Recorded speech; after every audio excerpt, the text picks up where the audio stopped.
আসসালামু আলাইকুম। গত বছর আমরা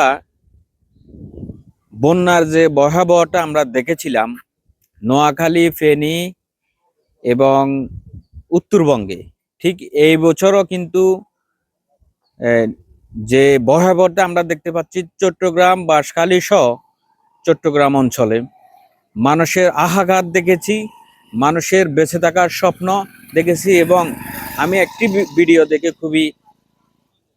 আমার খুবই কষ্ট লেগেছে। একজন গর্ভবতী মা তার বেঁচে থাকার স্বপ্ন নিয়ে গাছের ডাল ধরে পর্যন্ত সে চেষ্টা করতেছে জীবন বাজি রাখার জন্য।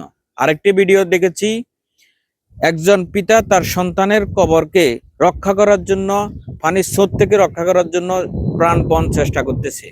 সেখানে রয়েছে খাদ্যের সংকট, সেখানে রয়েছে শুকনা খাবারের সংকট, সেখানে রয়েছে নিরাপদ বাসস্থানের সংকট। তাই জীবন আলো পরিবার প্রত্যেক বছরের ন্যায় প্রত্যেক সংকটের সময় মানুষের পাশে দাঁড়ানোর লক্ষ্য নিয়ে এই বছরও এই বন্যার মানুষকে সহযোগিতা করার জন্য চট্টগ্রামের উদ্দেশ্যে রওনা হবে। তাই আমাদের নোয়াখালী কোম্পানিগঞ্জে ত্রাণ তহবিল সংগ্রহ করা হচ্ছে, শুকনা খাবার সংগ্রহ করা হচ্ছে এবং প্রয়োজনীয় জিনিসপত্র সংগ্রহ কার্যক্রম চলতেছে। যারা সহযোগিতা করতে চান, যারা আমাদের কাজে সহযোগিতা করতে চান, আমি কমেন্ট বক্সে এই জীবন আলোর নাম্বার দিয়ে দিব। আপনার জীবন আলোর দেয়া নাম্বারে যোগাযোগ করে আপনার যারা যেভাবে সহযোগিতা করতে চান অবশ্যই যোগাযোগ করে সহযোগিতা করবেন।